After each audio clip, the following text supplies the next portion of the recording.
Hey everyone, welcome back to TOPHER Drives, where today you join me on the roof of a parking structure in Ann Arbor, which also happens to be right next to an active construction site and whatever's going on over there currently. But anyways, I'm here with the brand new and newly facelifted 2024 Hyundai Elantra Hybrid Limited. I've spent the last few days with this new Elantra, and I wanted to take you all along on a little trip here from downtown Ann Arbor out to where we normally start out in Ypsilanti. So it'll be kind of like a backwards commute on your way home, if you will, from the office. And boy, is this quite the commuter.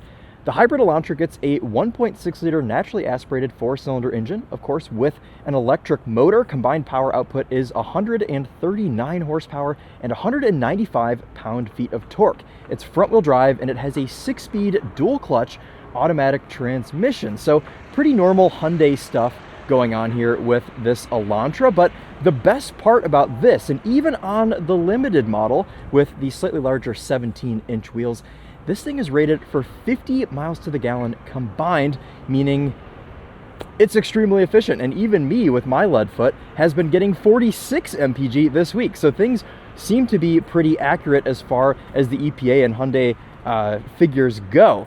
So today we're gonna hop in this thing. We're gonna loop our way down the parking structure. We'll do some city driving, we'll jump on the highway, and then we'll end with some final thoughts, tell you guys what it's been like to live with this new Elantra this week. And I've got to say, I do enjoy the facelift. I think that this has done this car nicely. The pre-facelift was, I'm going to be honest, a little bit ugly. It's a very contemporary design still, though. There's some very bold styling calls. They've kind of made the front end a little bit lower and wider with this new front fascia that, in my opinion, kind of looks like a 70s muscle car. It's kind of like wide and commanding. We still have this like Y body line going down both the doors here, which I think is kind of neat. The only thing that kind of scares me about these kind of wacky Hyundai designs is I don't know how well they're going to age. And with this car having the 10-year, 100,000-mile powertrain warranty, they will have to age because they'll be around for, well, at least 10 years. So let's take a look around this thing. We'll see trunk space, backseat room, and everything else. And man, I'm a little out of my element here with the chaos of the city, but you know, this is real life. This is things that happen. So I want to show off one thing, which if you guys watched my Genesis G70 video, which actually ended right over there, you'll have seen the beginning part of the video where I walked up to the trunk and I tried opening it with my elbow. Well, this Elantra has a feature where all you have to do is walk up to the trunk, and as you can see, I didn't touch anything, and it popped its own boot, which is nice. This doesn't have a full power trunk, but it opens up enough for you to be able to kind of load things in. Really wide loading surface back here in this Elantra. We have some storage under here as well, where, in my opinion, a spare tire should be. This car does not have one, but we do have a goop kit and a tire inflator for if you do get a flat, but I don't see why you couldn't fit your own kind of space saver spare back here, or just use it for storage. So pretty good amount of room back here, and these rear seats do fold down, and you're able to have quite a bit of storage room in this thing. No rear proxy key, as you can see. Pretty lightweight seats. You can fold them both down here from this side. And there you go. No place to grab on to shut the trunk, so you are touching paint when you close it, but it is pretty lightweight. And if you don't want to use the feature where you walk up, you do have a button right below your Hyundai emblem. Makes things nice and easy. The rear fascia is different as well. We kind of have this like faux diffuser back here, which looks kind of neat. We've got parking sensors on this Limited, and there are only 2 trims for the 24 Elantra Hybrid. The Limited being the top trim. The base is called the Blue, and while this Limited is very nice, it's got a leather steering wheel, some H-Tex leather seating surfaces, the larger 17-inch wheels. I honestly think that the Blue may be the way to go, because while this is rated for 50 MPG combined, the Blue is rated for 54. And if you are simply using this to commute, and that is really your only goal, to just have a cheap car, then getting the Blue might be nicer. And I think the way that it's able to achieve the elevated fuel economy is because it does have 16-inch wheels as opposed to these 17s. Let's take a look in the back seat here of this Elantra. Sit behind myself so you guys can see what back seat room is like. This car has gray H-Tex. And believe it or not, we actually have a comfort access driver's seat. So this is actually a few inches further back than it would normally be. But even with that, I do still have quite a bit of room back here. And it's an Elantra at the end of the day still, so there's no real creature comforts back here apart from some fold down cup holders and armrest, one singular storage net on the back of the passenger seat, and 2 USB-C ports. But as far as just space goes, I'm pretty comfortable back here. And this class of car, the Elantra, the Civic, they've all kind of grown now to the point where backseat room is something that you expect in these cars. No longer are you cramped in these little compact sedans, which is kind of nice, because if you're using this for like an Uber or you're just commuting with multiple people, carpooling, it does make it nice to be able to get into something for under 30 grand and have a usable back seat. Before we jump on the road or jump into the little spiral parking structure situation, let's show you this 1.6 liter 4-cylinder. This is quite a heavy hood, and we do not have hood struts, so you have to do it all yourself. But there you go. All of our hybrid tech and everything over there on the right. Nice little Honest engine cover with the little faux carbon fiber weave going on there. But that is that. We've got a bit of insulation here, which is nice. It does help the engine noise, because a 1.6 liter naturally aspirated 4-cylinder, not necessarily something that you want to hear or even know exists under the hood, so it's always nice to have a little bit of extra sound deadening under here. Hood pop is a little bit awkward to get out of there, but you probably won't be worrying about that. You'll be letting the Hyundai dealer take care of all those sort of things, so it's okay. What do you guys think of the styling overall? I think that this 24 is a nice and needed facelift for this latest Elantra, and I certainly prefer it over the pre-facelift. Up front, just a few minor changes for the facelift. We now have Elantra badging on our seat bolster, which is something I can't say I've ever seen on any other car, so that's peculiar. They've done some different things with the door panel. We have some like softer materials up here now, which I mean aren't anything super great. We've got some stitching, we've got some contrasting going on, so the actual door panel itself does look pretty decent. Obviously don't expect any leather or anything crazy on this $30,000 Elantra. We now get a standard Bose 8-speaker sound system in the Limited and N-Line Elantra trims. That goes beyond the hybrid, of course, as well. Black headliner. I think overall the kind of contrast of materials in here does look pretty nice. I'm also pretty sure this is new. We now have this like brushed aluminum look on our Hyundai emblem on the airbag cover on the steering wheel. We have a leather wrapped steering wheel in this limited model, and well, everything else in here is pretty much the same. Let's see our ambiance here in the cabin, get a taste of the noise level outside, which now, of course, that I've finished my intro, has quieted down.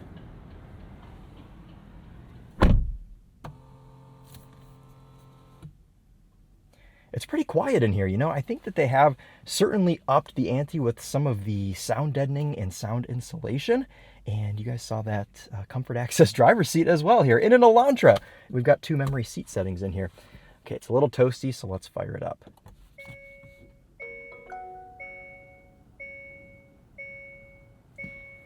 We'll use our physical climate control panel to get this AC going. Don't want any overheating situations here with our GoPro. We have a manual adjust for our steering wheel. We're going to move that up just a bit so you all can see a bit better. We've got a moonroof on this car with a manual shade, which is nice. Super easy, one touch to open that thing up. And if you're somebody that likes to get in your car and just immediately put all windows down during the summer, well, I've got some bad news, because only one auto down window in this Elantra, which is a little bit disappointing. I do like to have 4 auto up down windows. Heated and cooled seats here in this limited trim. We have our normal Hyundai infotainment, no real changes to this for the 24 facelift. We still have wired CarPlay. The only thing I don't love is that we still have this kind of partition here. So when you sit on the passenger side, which we'll do right now before we hit the road, it's almost like C8 Corvette-ish, not quite to that extent, but when you sit over here on the passenger side, you have just this little thing here, which in the Elantra N is nice, because if you're on track with, say, the TOPher, you can grab on while he pulls unimaginable G's around corners and it's fine. But in the hybrid with garbage hand cook all season tires, you don't necessarily need this. But I guess, you know, you can kind of use it as a hand rest. You can rest your knee on it if you'd like, if you're the passenger. As far as passenger seat controls, this is a manual seat, so we don't have any power options. Let's get going. Let's start our little, what are we going to call this today? A backwards commute going home in the 2024 Hyundai Elantra Hybrid Limited. Good visors? Okay, let's hit the road here. We've got a reverse camera, no 360 cam on this Elantra Hybrid. You can hear our little reverse bings and bongs. Put ourselves into drive. I do like this physical shifter on this car. It feels nice. We've got a wireless charger up here too.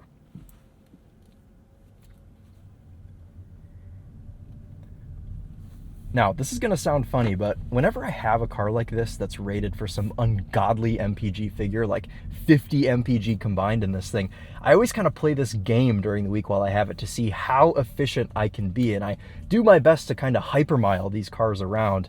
And I've got my trip in here. I've put just about 100 miles on this car total. And over those, 106 miles, I've done 46.7 MPG. And I must have been doing some spirited driving recently, because that was closer to 50 as of yesterday, but 46.7. And we're going to keep track of our trip today in this car, because this has a feature where every trip you do, every time you cycle the key, it gives you a current trip. So we'll keep an eye on that and see what we're able to do.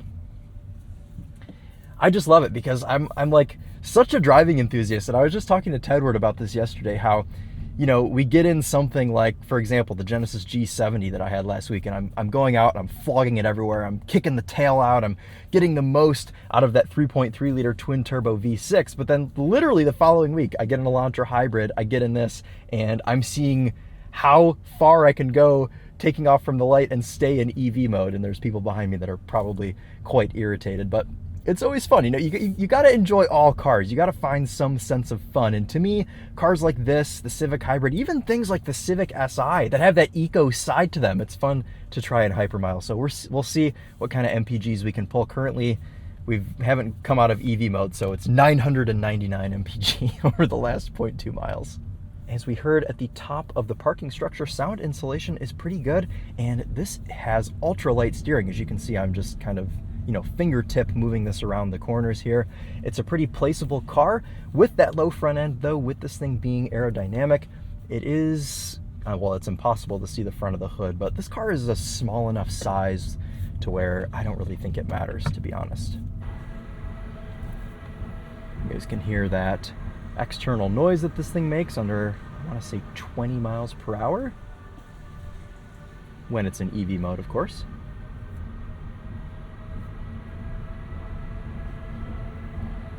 Thank you for your business. You are so welcome. Drive safely. Thank you for letting me use your roof.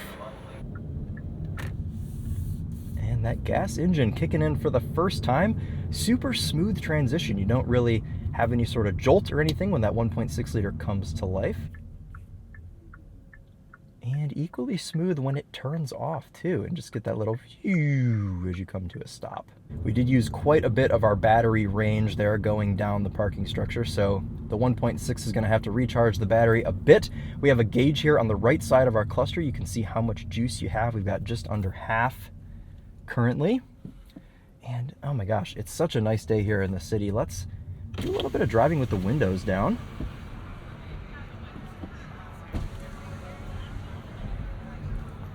Open the sunroof, show you what that's like.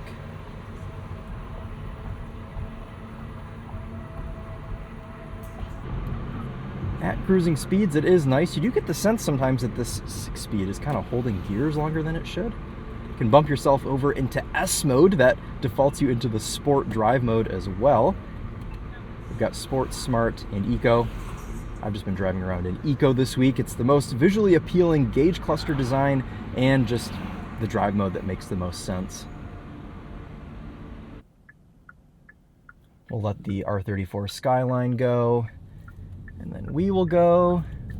Today's going to be a little bit of a test for myself as well, and I suppose along with the Elantra, to see if it makes me angry in rush hour traffic, because that is essentially what we're doing. It's 4:22 p.m.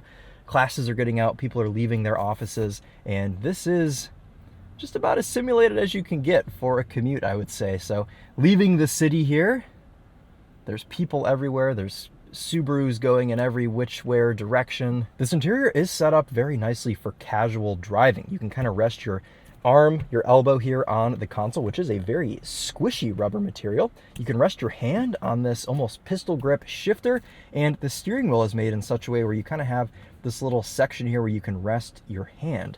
So I've kind of found myself casually driving like this. Additionally, the dash and the console setup up here is made in such a way where your knee can kind of rest as well. So a pretty decent setup here.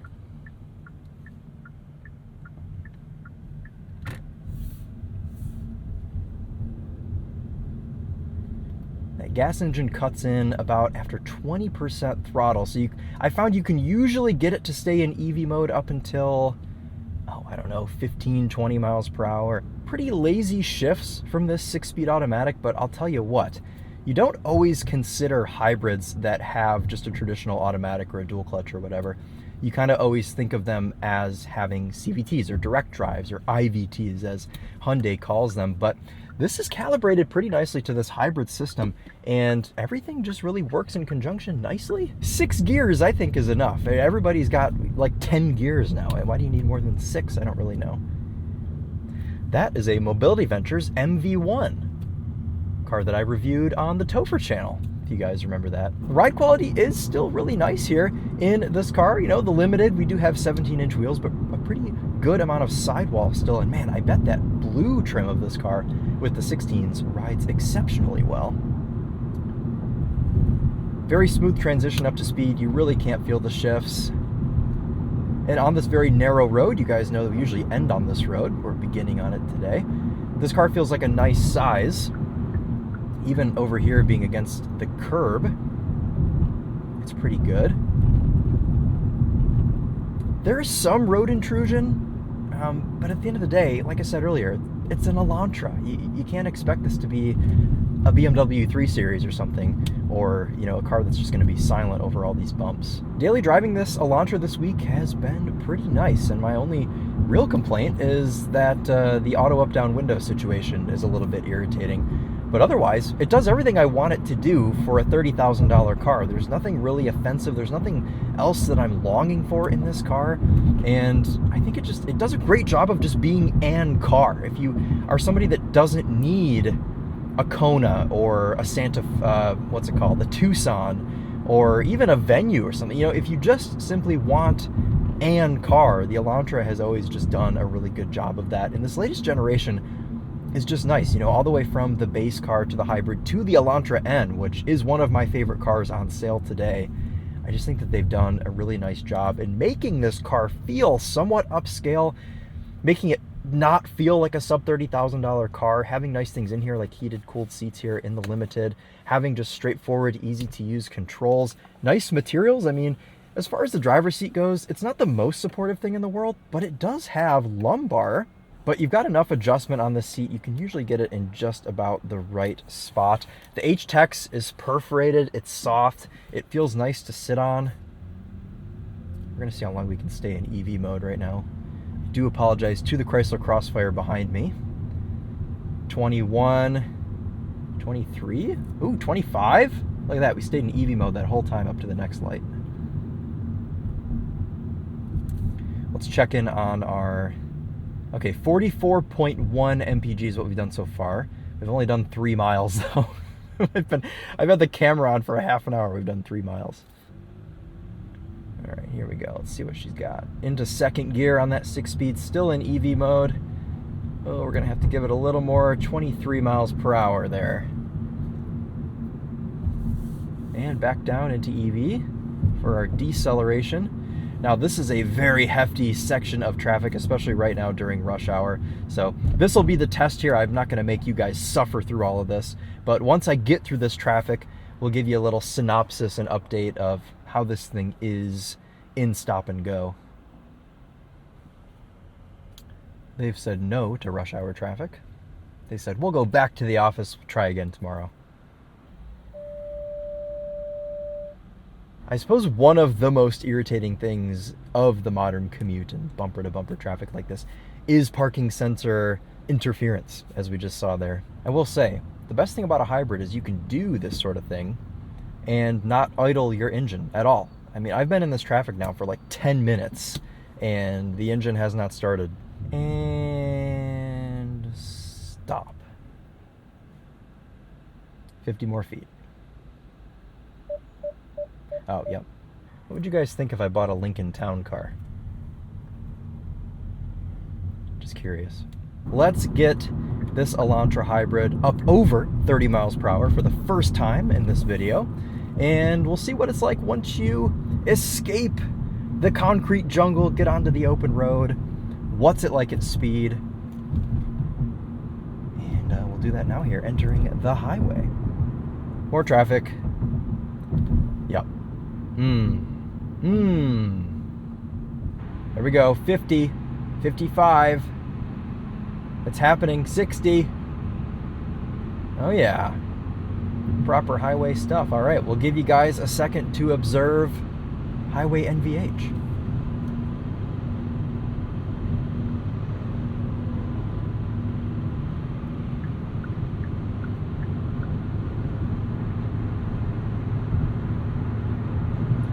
As you can hear, the Elantra stays pretty dang quiet at speed. I think a lot of that has to do with just the aerodynamic nature of this design of the car.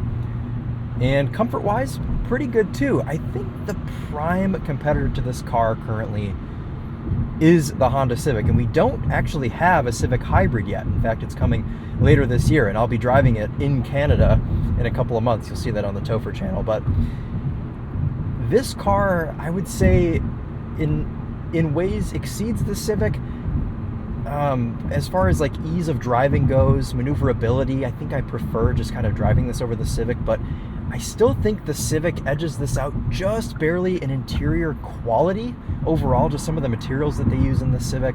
Ergonomically, this car is pretty nice, like we talked about earlier, being downtown. This car is nicer to drive if you just kind of don't care and you just want to get home, you just want to get the commute over with.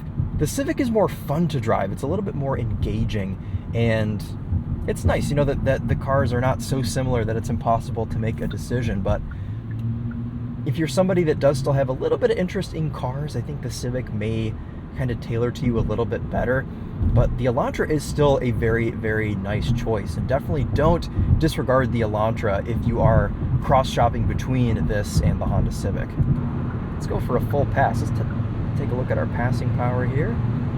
Now, this does have 195 pound-feet of torque combined power output between that 1.6 and the electric motor, and it's decent. I'm not even going to, for a second, tell you that this car is fast or even quick, because it's neither, but it has enough power to get you merged onto the highway, to get you away from the lights if you need to, in a safe manner. You don't feel like you're holding up traffic in this car, of course, unless you are hypermiling, which I have been enjoying doing this week. Overall, this is a great cheap car. I think it does cheap car very well. And it's a cheap car that you're not embarrassed to get into. You're not embarrassed to be seen in this car. And thinking that you can have this thing, the blue, for $26,000 is pretty neat. I think that cheap cars are, most of them are now getting to the point where they are acceptable. They're not embarrassing anymore, unless you're driving a Mitsubishi Mirage. So let's turn on cruise control. This is a Hyundai, so it has pretty much everything standard here in the limited trim that you would need. You have adaptive cruise, you have lane keep assist, you have steering assist, you have collision warning, all of that stuff. You can adjust your distance from the car in front of you here, right on the steering wheel. We just dropped down into EV mode there, 74 miles an hour, and we are cruising in EV mode. Let's jump over to Apple CarPlay, to Spotify, and we'll get our trusty song going, and we'll see what this 8-speaker Bose is like.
hate the brake light placement on the Chevy Bolt. Anyways, decent performance. You know, it's an 8-speaker Bose in a $30,000 car. Can't really expect much, and this is pretty consistent among any other Hyundai, Harman Kardon, or Bose. Doesn't blow me out of the water, but I think it gets the job done just fine for what it is, and you're still able to kind of blast some less complex music and have a pretty good time. I mean, this song is a pretty good example of it. It sounds fine in here. I don't really have any complaints. So, okay, sorry to interrupt myself here, but I've been doing a bit more hypermiling around town in the Elantra Hybrid, and on this trip alone, it's a 16-mile trip, 65.5 MPG, which means my average over the last just about 200 miles is up almost to 51 MPG. So this is one of those cars that you can drive for like 4 weeks on your commute. I mean, you can fill this thing up once a month, and I think you'd get by just fine. It's comfortable, it gets the commute done nicely, and most importantly, I did not feel angry during the stop-and-go traffic. There was nothing in here that was annoying me, like that semi-truck's brakes. And I know I said that the Civic is, you know, more engaging than this car, but dynamically, this car's fine. I mean, it handles great. Steering's light, brake pedal feels nice even, you know, despite this being a hybrid. No weird jumpy brake pedal or anything. It's really hard to come up with bad things to say about this car. That's what I'll say. The only thing I'll say is that this is a very strong segment, and, you know, pretty much everything here right now, the Civic, the Corolla, thank you, the the Kia Forte, which is about to be the Kia K4, even the Nissan Sentra, that's a good car. Everything in this class right now is pretty strong. So, you know, weigh your options. I think between the TheTopher and I, we have videos on like everything in the segment. So if you're curious to kind of watch them all back to back in the same format, you are able to do so. All right, we'll give one little burst here. That's all she's got. And we probably just lost an MPG off of our little hypermiling trip there. So, all right, well, that's gonna wrap it up. And if you wanna go and watch a video where there's a little bit more about what this car is like performance-wise, if you care about that in an Elantra Hybrid, you can head over to the TheTopher. He'll have a video on this car as well. I'm gonna give it to him tomorrow, and he'll do his thing with it. But let's check in and see what we did for our MPG. 47.2, dang, that's great. And we're pretty close to that 50 MPG mark. I think we can actually squeeze like another 0.2 out of this if I stay in EV mode here. I'm trying not to get rear-ended by this Ford Explorer. We'll kind of carry some speed through here. 47.5. All right, 47.6, that's our end figure. I'm happy with that. Let's put this thing into park. Put our parking brake on, we'll jump out, we'll give you one last, oh, dang it, I interrupted the little exit chime. We'll give you one last look at this thing. Comfort exit as well, moves the seat back to let you get out more easily, you know, there we go. So a good thing, a good commuter. And you know, with all the commutes I do on this channel, I find it important to showcase cars like this, because there are still cars out there that are simply built to do the commute, and the Elantra is a great option for that. As always, comment below if you have any questions about the Elantra. I probably left some things out, so happy to answer those. Any sort of comparison questions, I have driven everything in the segment, so if you want to know apples to apples versus Civic versus Corolla versus Kia Forte versus Sentra versus Subaru Impreza, I should be able to do that for you. So that'll wrap it up for us today. Thank you guys all so much for watching, and we'll see you in the next one. Take care.